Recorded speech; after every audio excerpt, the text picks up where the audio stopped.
여러분 안녕하십니까? 1월 9일 월요일 넘치는 우리 교회 매일 묵상을 시작하도록 하겠습니다.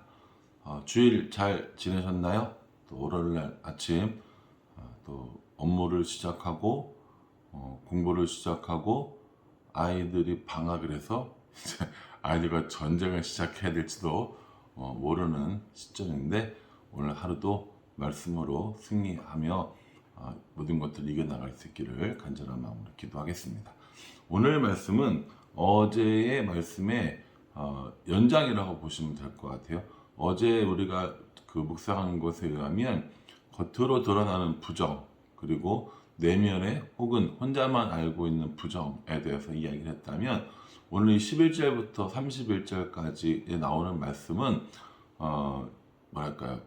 가정에 대한 부정, 결혼에 대한 부정을 이렇게 이야기하고 있습니다. 오늘 민수기 5장 11절부터 31절까지의 말씀의 가장 핵심적인 내용은 가정을 그리고 그 가정을 통한 공동체를 정결하게 건강하게 하는 거라고 보시면 될 것 같습니다. 그러니까 이게 참 이런 본문을 묵상하게 되면 참 곤란한 부분들이 있어요. 왜냐하면 오늘날 우리가 생각하고 있는 여성에 대해서 너무 많은 차이가 있기 때문입니다. 오늘날 여성에 대해서 이런 식으로 대했다가는 정말 곤란한 거죠. 그럼 법적으로를 떠나서 우리가 가지고 있는 인식적으로 남과 여가 성별에 의해서 구별받거나 차이받으면 안 된다고 생각하는데 오늘 이 말씀은 일방적으로 여자에게 불리한 그런 법률, 그런 율법처럼 보이기 때문에 참 난감할 때가 있습니다. 이제 이런 거죠. 남편이 아내의 외도를 의심하게 됩니다. 그 의심하는 것을 해결하겠노라고 제사장에게 데리고 갑니다. 그래서 일정한 의식을 치르고 이 여자가 부정한지 혹은 부정하지 않은지를 판결받게 된다는 겁니다. 이게 남자에게도 동일하게 적용이 된다면 사실 문제될 것이 없는데 일방적으로 여성에게만 그리고 불리한 것처럼 보이기 때문에 이것이 문제가 될 수 있다는 겁니다. 그러나 단순히 꼭 그걸 그렇게만 해석해서 성경을 볼 수는 없지 않겠습니까? 왜냐하면 하나님이 남자는 우월하게 만들어 놓고 여자를 열등하게 만들었다는 말도 없을 뿐만 아니라 하나님이 남자와 여자를 차별해서 사랑하신다는 것도 말이 안 되기 때문입니다. 그러면 이 율법석에 담겨 있는 어떤 의미 혹은 시대적 배경이 있었을 거라고 생각이 된다는 거죠. 그래서 오늘 일단 먼저 남자가 아내의 정결을 의심했을 때 어떠한 과정을 거치는지 한번 살펴보고자 합니다. 먼저 남편은 아내를 제사장에게 데리고 갑니다. 제사장에게 데리고 갈 때 의심의 소재라는 것을 가지고 갑니다. 이 소재는 가루로 드리는 제사를 말하는 거고요. 의심의 소재는 보릿가루를 약 10분의 1 에바, 오늘 우리나라 걸로 환산하자면 약 2.3리터 정도 된다고 합니다. 그러니까 PT병보다 조금 더 많은 양의 보릿가루를 가지고 가는 거죠. 이 보릿가루를 가지고 가는데 이 보릿가루를 의심의 소재라고 부른다는 겁니다. 뭘 의심하는 거예요? 남편이 아내의 부정을 의심하는 것이죠. 그래서 아내를 데리고 이 의심의 소재를 가지고 제사장에게로 갑니다. 그러면 제사장은 여인을 하나님 앞에 세운 후에 그릇에다가 성막 바닥에서 긁은 흙을 탄 물을 주게 되죠. 그래서 거룩한 물이라고 나오는데 아마 이 성막 안에 있는 물두멍에 있는 물을 의미한다고 합니다. 그 물두멍에 그 질그릇에다가 물두멍에 있는 물을 퍼서 성막 바닥에 있는 흙을 긁어서 거기다가 탄다는 거죠. 그렇게 하면 이 여자는 머리를 풀고, 요새 머리를 푼다는 건 슬픔의 상징이거든요. 어쨌건 간에 남편에 의해서 제사장에게 와서 이렇게 서 있는 여인이 뭐가 기쁘겠습니까? 그러니 머리를 풀고 남편이 가지고 온 곡식 재물, 의심의 소재인 거죠. 그것을 들고 서 있게 됩니다. 그러면 제사장이 이 여인에게 저주를 내리는 물을 들고 여인에게 맹세를 시키는 것이죠. 자신이 부정한 일을 저질렀으면 하나님의 저주를 받게 될 것이다 라는 내용의 이런 맹세를 하게 됩니다. 22절에 보면은 21절과 22절에 보면은 여호와께서 내 넓적다리가 마르고 내 배가 부어서 내가 내 백성 중에 저주거리 맹세거리가 되게 하실지라.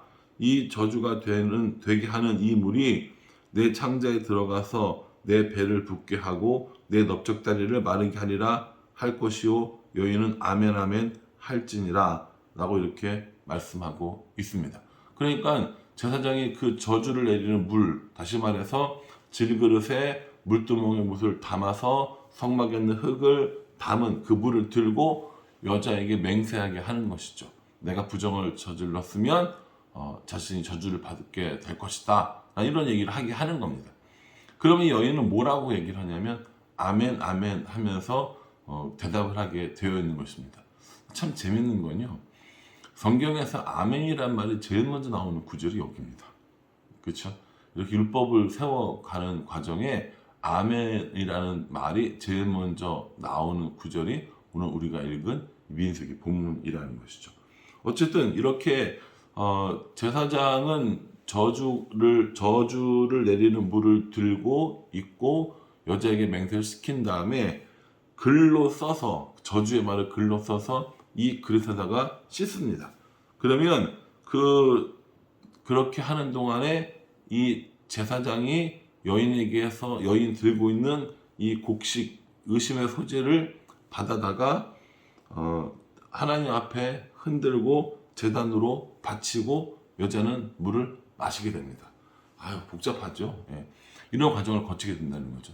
그렇게 해서 이 여인이 부정하다는 것이 드러나거나 혹은 부정한 것이 드러나지 않을 경우에 어떻게 하겠다라는 그런 구조는 없습니다. 또 하나 이 여인이 물을 먹었을 때 신체적인 변화가 일어나거든요. 배가 붓고 넓적다리가 마르고 이렇게 되고 만약에 그렇지 않을 경우에는 임신을 하게 된다 이런 얘기를 하는 걸 볼 때 이건 그 저주의 물을 마셨을 때 바로 일어나는 일은 아닙니다. 그렇게 추측들을 하거든요. 바로 일어나는 일이 아니라 일정한 시간의 기간이 지나야 일어나는 일들이라고 그렇게 얘기를 합니다. 그래서 이 율법 자체가 율법 자체가 어떤 당장의 효과, 당장의 판결을 내리기 위한 것이 아니라 가정을 지키고 가정을 안전하게 유지하기 위한 하나님의 방법이었다라고 해석하는 경우들이 많이 있습니다. 이런 본문은 사실은 고대에 남자와 여자를 차별했던 그런 문화도 어느 정도는 이해를 해야 되는 부분이 있습니다. 오늘날 이런 율법, 이런 법률이 있다고 생각해 보십시오.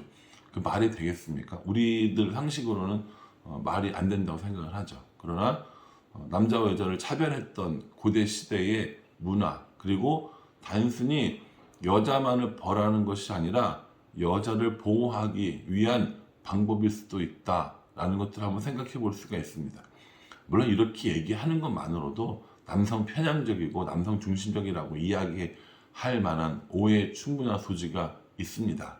그러나 이 율법에서 이 법에서 이야기하고 싶은 것은 가정을 지키고 가정이 공동체의 가장 기본적인 단위이기 때문에 공동체의 정결 혹은 공동체의 건강을 위해서는 가정의 건강이 제일 중요하다라는 것을 핵심으로 보는 것이 맞다라는 겁니다.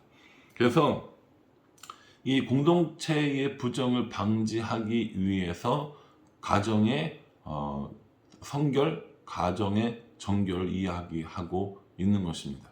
5장 전체를 살펴보게 된다면 1절부터 4절까지에 나오는 말씀은 겉으로 드러나는 그런 부정에 대해서, 그리고 5절부터 10절까지는 내면의 죄 혹은 자기만 알고 있는 죄의 문제에 대해서, 그리고 오늘 11절부터 31절까지의 말씀에는 공동체를 이루는 가장 작은 단위로서의 가정의 정결함을 이야기하고 있습니다. 결국 하나님께서는 광야를 떠나기 앞서서 이스라엘 공동체에 이런 정결을 요구하신 것이고 또 그렇게 해야만 하나님과 함께 할 수 있다는 것을 알려주셨다는 겁니다. 그래서 우리들의 공동체도 또 우리들의 가정도 거룩으로 나아갈 때 하나님과 동행하는 삶을 살 수 있다는 것을 분명히 해주고 있습니다. 겉으로 드러나는 죄인지 혼자만 알고 있는 죄인지 아니면 공동체를 파괴하는 공동체를 어렵게 하는 가장 기본적인 단위인 가정을 어렵게 하던 죄인지 어떤 것이든지 하나님 앞에 용납되어서는 안 되고 그러므로 말미암아 건강한 공동체를 유지하고자 하는 노력이 필요하다라는 것을 우리에게 말씀해 주고 있습니다. 사랑하는 성도 여러분, 오늘 이 말씀을 기억하면서 우리가 우리들의 가정을 건강하게 유지하기 위해서 어떻게 해야 할지 또 개인적으로 적용해 보시길 바랍니다. 저도 개인적으로 적용을 하고 그렇게 실천할 수 있도록 애쓰도록 하겠습니다. 예, 오늘 하루 하나님의 은혜 가운데 하나님과 동행하는 삶을 살아가는 저와 또 우리들 모두가 될 수 있기를 주님의 이름으로 간절한 마음으로 축복합니다. 기도하겠습니다. 하나님, 겉으로 드러나는 부정, 내면에 또 혹은 혼자 하는 부정, 결혼과 가정을 위협하는 부정들에 대해서 하나님께서 단호함을 보여주시고 또 정결케 하려고 하는 모습을 보여주셨습니다. 이런 말씀을 통해서 남성 편향적인 고대 문화로 인해서 혹여 상처받는 사람들이 없도록 도와주시고 하나님께서 남자들을 우월하게 여자들을 열등하게 만들고 남자들만 돌보고 남자들만 생각하는 하나님이 아니라 가정을 소중히 여기며 오히려 여인들을 보호하는 장치가 될 수 있음도 생각할 수 있도록 인도하여 주시옵소서. 하나님, 우리들의 삶 가운데 하나님과 동행하기 위하여 날마다 거룩한, 날마다 정결한 삶을 살아갈 수 있기를 구합니다. 하나님께서 우리 인도해 주시고 오늘 하루의 모든 삶 가운데서도 주님과 동행하는 삶을 살 수 있도록 인도하여 주시옵소서. 예수님의 이름으로 기도합니다. 아멘. 예, 여러분 오늘 하루도 건강하고 또 은혜 가운데 지낼 수 있기를 간절한 마음으로 기도하겠습니다. 감사합니다.